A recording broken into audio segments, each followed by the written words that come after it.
Hubert Martini, consultant en commerce international.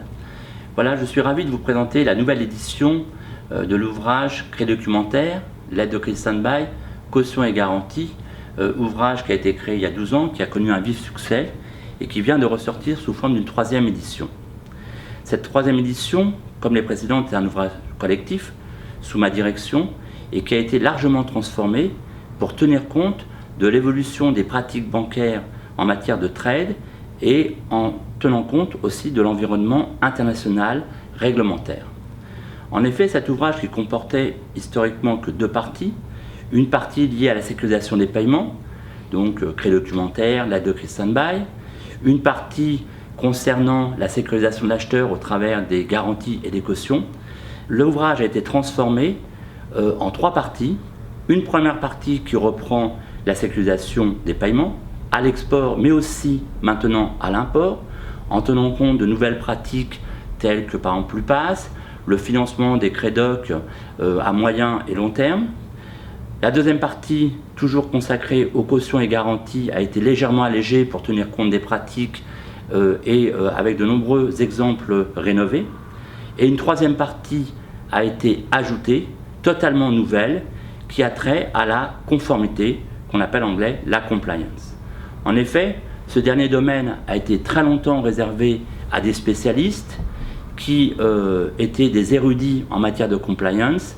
Or, force est de constater qu'aujourd'hui, dans la pratique des banques et des entreprises, il est très important de savoir avec qui on travaille, quelle marchandise on vend, où va la marchandise.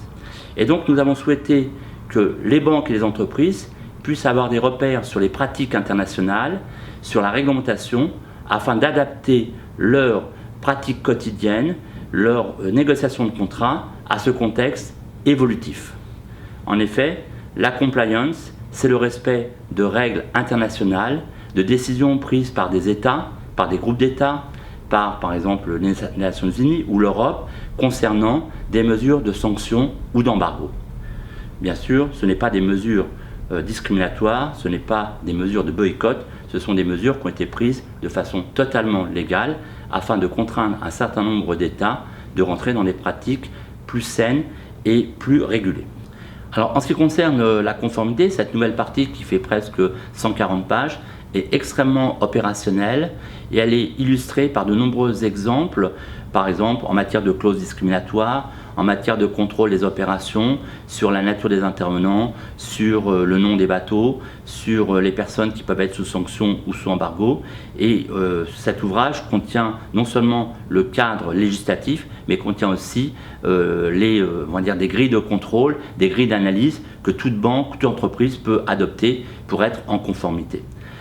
Cette partie est aussi illustrée par des cas très récents de débats qu'il y a eu entre des banques pour savoir si l'opération pouvait être portée ou pas. Au terme de cette présentation, j'ai envie de dire que cet ouvrage entièrement refondu est un apport très important pour les banques et les entreprises qui pourront trouver dans cet ouvrage de nombreux réflexes pour pouvoir améliorer leurs pratiques quotidiennes. Merci encore pour votre écoute.